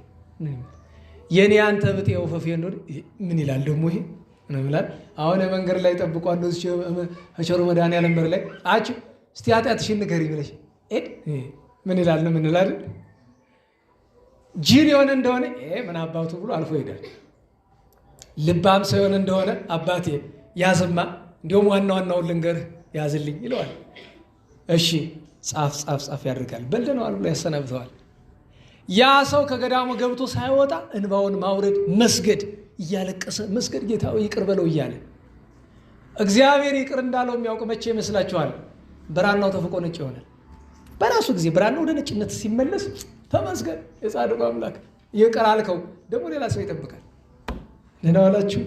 እንዲህ የሚያደርጉ ቅዱሳን ያሏት ሀገር ቤተ ክርስቲያን ዛሬ ፍቅር ላይ እንጫወትበት። ሁለተኛ ነገር ደግሞ አንዱነት ወቁ። አንድ ደቀ መዝሙር ከጉባኤ ቤት ተልኮ ይሄዳል። መምህሩ ይልኩታል። ደህና ዋላችሁ። መምህሩ እንዲህ ካለ ቦታ እንዲህ አድርገና ብሎ ይልኩታል። መንገድ ላይ አሕዛብ ክርስቲያኖችን ሲያሰቃዩቸው ደረሰ። ከዚህ የሚበልጥ ምን አለ ብሎ የመምህሩን መልእክት ትቶ ገባ ወደ ሰማዕትነቱ። ታረደ ከእነሱ ጋር አብሮ። ኋላ አንድ ክርስቲያን ሲመጣ የነዚህ የሰማዕታት ስጋቸው እንዲሁ ተዘርግቶ መሬት ላይ የነዚህን ሰማዕታት ስጋ መሸከፍ ጽድቅ ነው ብሎ ሰብሰብ አድርጎ አንድ የተከበረ ስፍራ ላይ አስቀምጧቸው ሄዶ በሚቀጥለው ቀን መጥቼ እጅ ነሳቸዋለሁ ብሎ ቢመጣ ከነዛ ሁሉ የዛ ደቀ መዝሙር ስጋ ለብቻ ወጥቶ እንደገና ፀሐይ ላይ ተሰጥቷል። ወይኔ ትናንት ረስቸው ነው ብሎ እንደገና አስገብቶት ይሄድና አሁን ማግስቱ ሲመጣ ወጥቶ ተሰጥቷል። ኋላ ሱባኤ ገባ። ጌታዬ ምን ነው የዚህን ሰው ሰማዕትነት አልወደድክለትም ቢለው፣ ሰማዕትነቱንም ወድጃለሁ፣ ነገር ግን መምህሩ አሁን ካሁን መጣ እያሉ እየጠበቁ ነው እና በእሳቸው ምክንያት ነው። ፈቃድ መጠየቅ ባይልኩት ኑሮ ጥሩ ነበረ፣ ግን የተላከበትን ማድረሱ ይቀድም ነበረ። ለዚህ አይደለም መታዘዝ ከምን ይበልጣል? ኋላ ይሄ ሰው ምን ያድርግ ጨነቀው። እየሮጠ ሄዶ መምህሩ ካሉበት አባቴ አቤት፣ ኧረ እባክዎ ይኸው እንዲህ ያለ ነገር ተፈጠረ፣ ፈጣሪ የምጠይቀው እንዲህ አለኝ፣ ምን ይሻላል እባክዎ ብሎ አላቸው። ኧረ ፈቅጄለታለሁ፣ ሰማዕትነቱን ፈቅጄለታለሁ። ተመልሶ ይመጣ ስጋውን እሱ ሳያስገባው መልሶ ሰማዕት ገብቶ አገኘው። ደህና ዋላችሁ። ማስታወስ አለብን። መታዘዝ አንዱ የፍቅር መገለጫ ነው። ለኃጢአት አይደለም የምንታዘዘው፣ ለመልካሙ ነገር ሁሉ። በተለይ ለአበው መታዘዝ ጥሩ ነው። ከሕግ ከስርዓት የሆነውን መታዘዝ ጥሩ ነው። ስለዚህ የመጀመሪያው ነገር። ሁለተኛ ነገር ፍቅር መገለጫው ደህና ዋላችሁ። ፍቅር ያስታግሳል። ምን ማለት ነው? ትዕግስት ከሌለ ፍቅር እንዴት ታውቀዋለህ ነው እኮ። አያችሁ፣ ፍቅርን ለማግኘትም ብዙ ግብአት ያስፈልገዋል። ፍቅር ያስተዛዝናል አለ። ለሰው ካላዘንክ ፍቅርን አታውቀውም ማለት ነው። ፍቅር አቀናና ማለት የሚቀና ሰው በሌላው ሰው የሚቀና ሰው ፍቅር አለው የለውም። ፍቅር አያስመካም አያስታቢም አለ አይደለም። ትዕቢተኛ ሰው ፍቅር አለው የለውም። ብቻዬን ይድላኝ አይልም ይላል። ይኸውልህ እቤት ድሃ ተርቦ እያለ ብቻህን ቁጭ ብለህ ስትበላ ምን ፍቅርን ታውቃታለህ? ይህንን ሲነግረን ነው። ሶስተኛው ክፍል ግን ምን ይነግረናል? እኛ በጣም ትልልቅ ጸጋ ናቸው የምንላቸው በትንቢት መናገር፣ እውቀት የመሳሰለው ነገር በሙሉ ያለ ፍቅር ዋጋ እንደሆነ ሲነግረን እነዚህ ሁሉ ይሻራሉ አለ።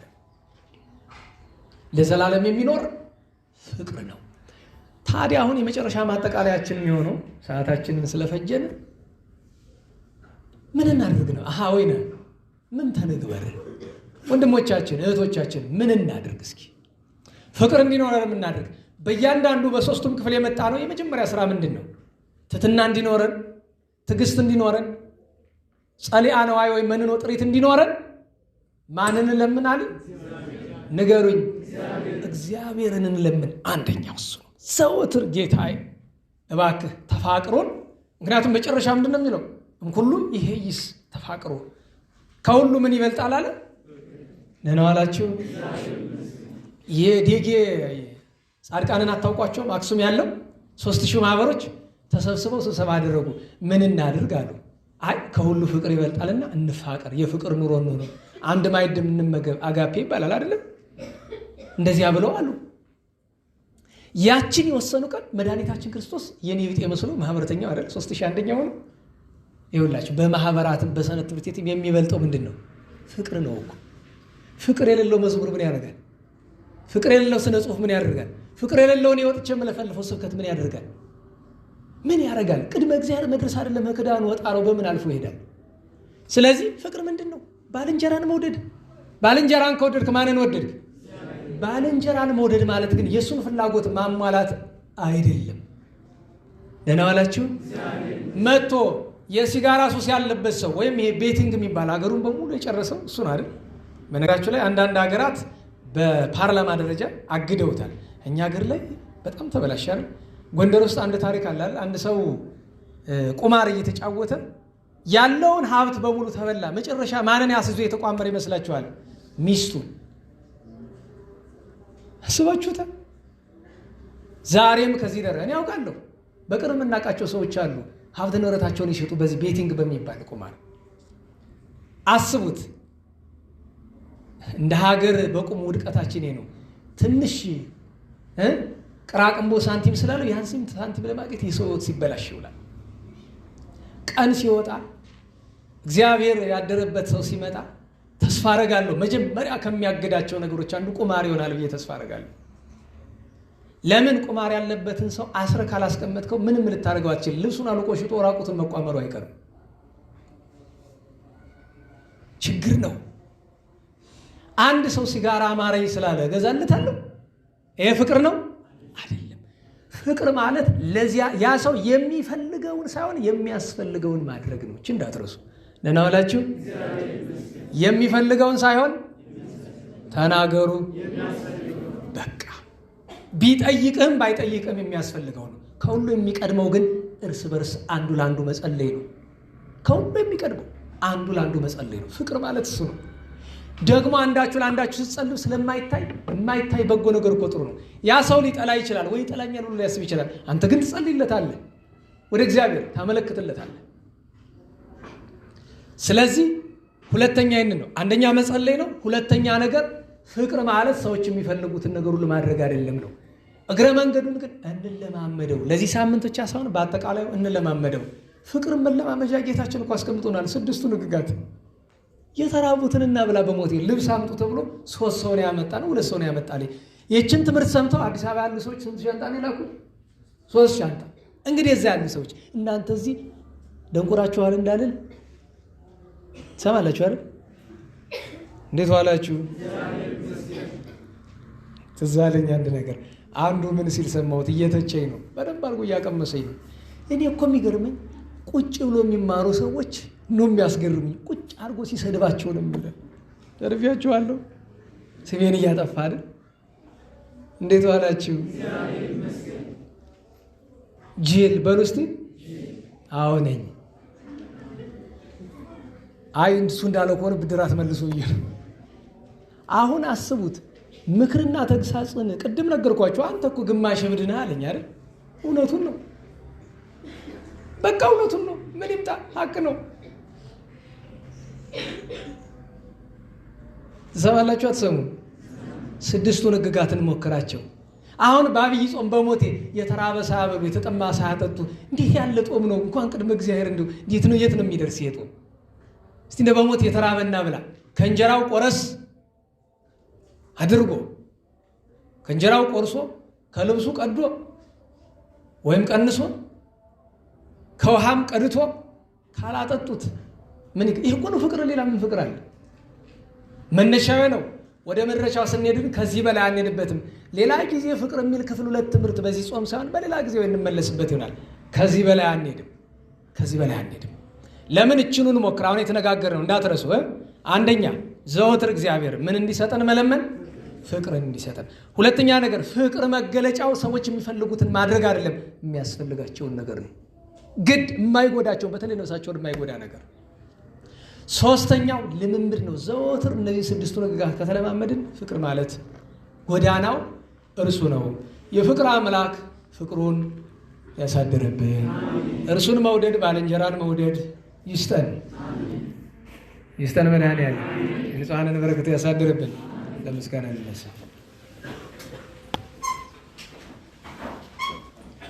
ስብሐት ለአብ ስብሐት ለወልድ ስብሐት ለመንፈስ ቅዱስ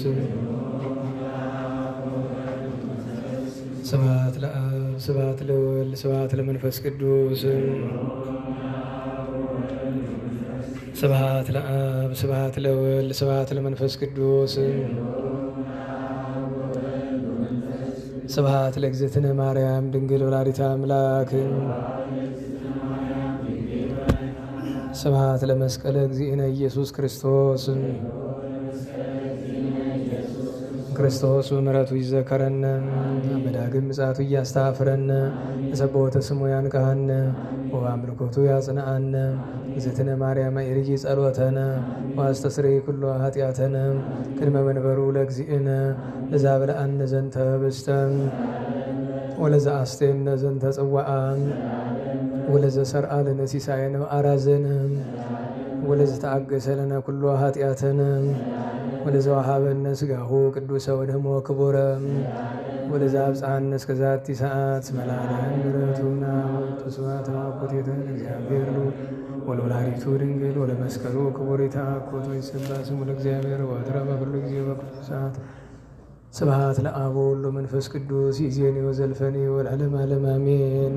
አቡሎግሶን በእንተ አብ ወወልድ ወመንፈስ ቅዱስ አቀበት ለወጡ ቁልቁለት ለወረዱ ርጥብ ለተሰባቸው ደረቅ ለነደደባቸው ለረዱ ለተራዱ ለዘከሩ ላዘከሩ ስመ እግዚአብሔር ስመ ማርያም ድንግል ስመ ቅዱሳን ለጠሩ እግዚአብሔር ስመ ቅዱሳን ይሰብልን።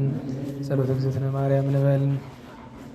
ሰላም ለኪ ዘንሰግድ ለኪ ማርያም ምንን አስተበቋኪ ማርያና የተማይጸነብኪ በእንተ አንዳምኪ ወያቄማ ወኪ ማይበረኔውም ድንግል ባረኪ ጸሎተ እግዝእትነ ማርያም ድንግል ወላዲተ አምላክ ታቢያኑ ሲል እግዚአብሔር ስታሰይ መንፈስ በአምላኪው መድኃኒ እስመ ርህማ ማላመቱን አሁን ሚዜስ ያስተበጽውን የክሉ ትውልድ እስመ ገብረ ሊት ኃይል አብያቱ ቅዱስ ስሙ ሳይሉን ለትውልደ ትውልድ ለይፈልጉ ገብረ ኃይል በመዝራይቱ ወዘሮም ለላ አብዩና ለቦሙ ነስቶም ላየላን መናበርቲው አይበሙ ለተውታና አስቀሙ በረከቱ ለሩባን ወፍኖ ሙራቆሙ ለቡላኑ ተወክፎ ለእስራኤል ኩል ተዘከረ ሳይኑ ዚቢሉ ለአበዊነ ለአብርሃም ወለዘሩ እስከላለም ባረክና ቅድስና ንጽህና እግዝእትነ ፍትና ማይሰሪው ለሰይጣን ሙሉ መድን ወለተ ብርሃን ኦ መዝገበ በረከት መዝገበ ቅዱሳት መዝገበ ንጽህ መዝገበ ርኅራኄ መዝገበ የዋሃት ባረክነ በእድየኪ በከመ ባረኪ ወለኤፍሬም ፍቁርኪ በበረከተ ወልድኪ ወአብ መንፈስ ቅዱስ ስብሐት ለአብ ወወልድ ወመንፈስ ቅዱስ ለዓለም ወለዓለመ ዓለም።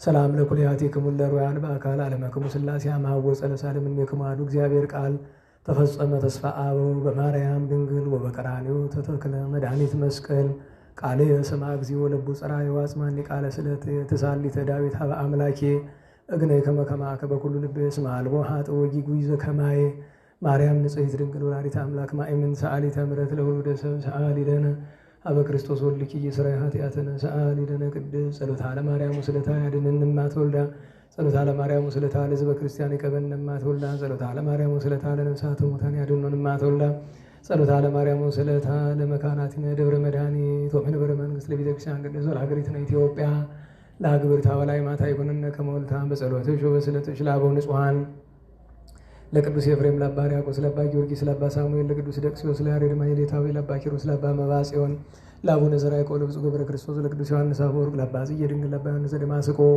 ለአባ ሳሙኤል ዘደብረ ቀለሞን ለቅዱስ ዮሐንስ ወለነጎድጓድ ለቅዱስ ቄርሎስ አምደ ሃይማኖት ለአቡነ አቢብ ለንጹሐት አንስት ለክቡራን ሐዋርያት ለጻድቃነ ሰማዕታት ለደናግል መነኮሳት የተለመንሽ ድንግል እመቤታችን ለእኛም ተለመኝን። ጽኔት በድንግልና ስርጉት በቅድስና እመቤታችን ጸጋውን ክብሩን እንዳይነሳን ለምኝልን። አይምሮውን ልቦውን ጥበቡን ፍቅርሽን መዓዛሽን በልቦናችን ሳይልን አሳድሪልን።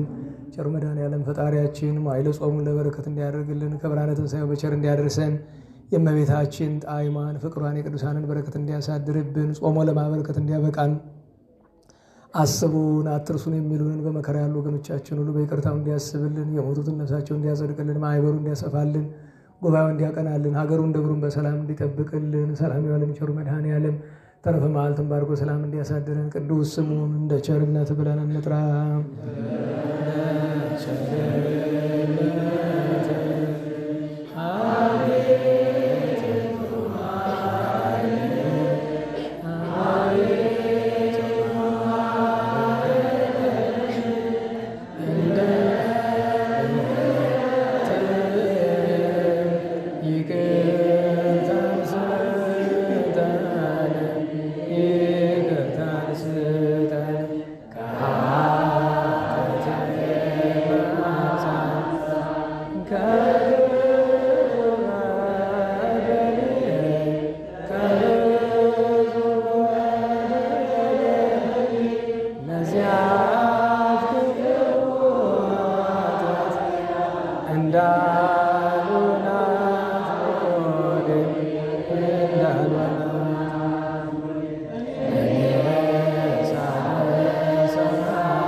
ከቶ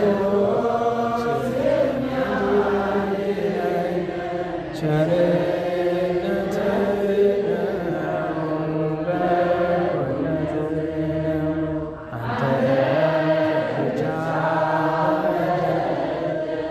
ክፉ ማደረግ ክፉ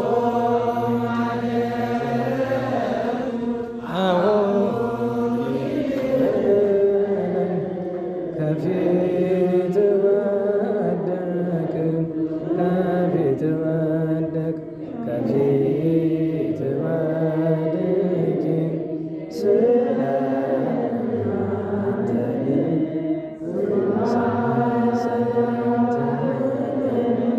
መውደቄን ተመልከት አምላከ ብርሃን አምላከ ሰላም አሆት ተባረክ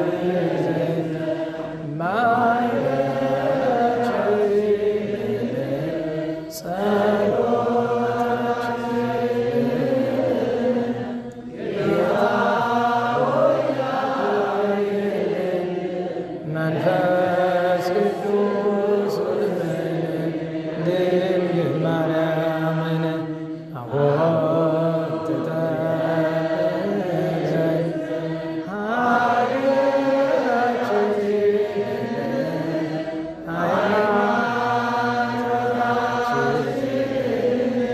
ጌታ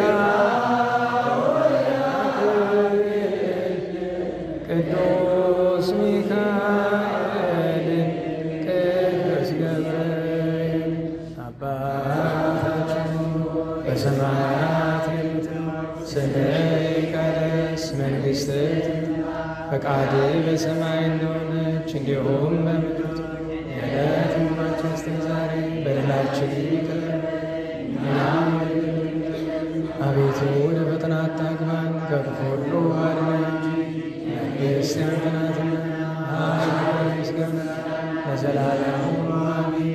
እመቤታችን ቅድስት ድንግል ማርያም ሆይ በመልአኩ በቅዱስ ገብርኤል ሰላም እንልሻለን። በሐሳብሽ ድንግል ነሽ፣ በሥጋሽም ድንግል ነሽ።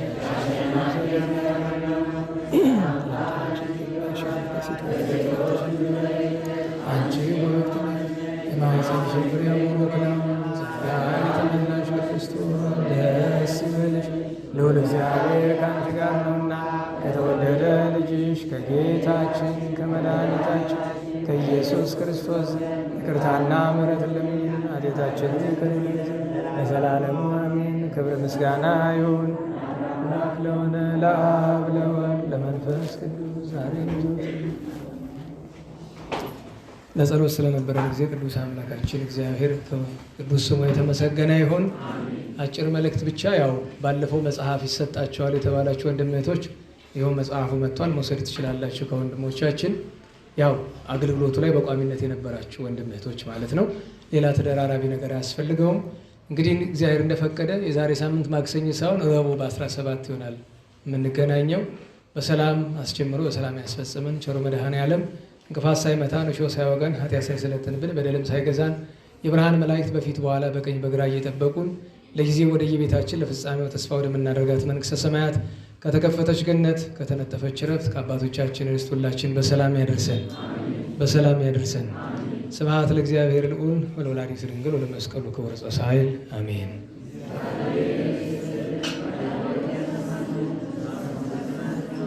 አሜን። አንዴ ከመውጣታችሁ በፊት ልጆች እናንተ ቀድማችሁ ዝክሩን የያዛችሁ ልጆች ከበር ላይ ሆኑ። ምን ነበረ መዝሙሩ?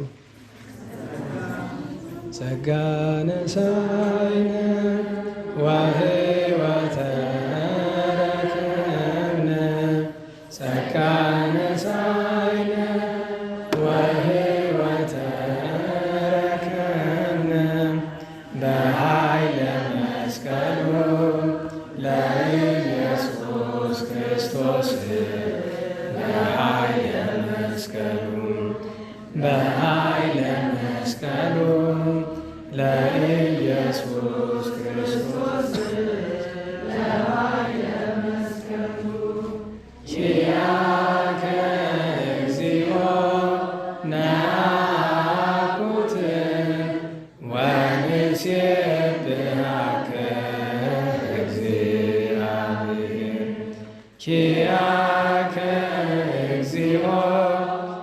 ናኩት ወንሴብሐከ እግዚአብሔር። ጸጋን ተቀበል ሕይወትን አገኘን። ጸጋን ተቀበል ሕይወትን አገኘን። በመስቀሉ ኃይል ለኢየሱስ ክርስቶስ በመስቀሉ ኃይል በመስቀሉ ኃይል ለኢየሱስ ክርስቶስ በመስቀሉ ኃይል አቤቱ አንተን አቤቱ አንተን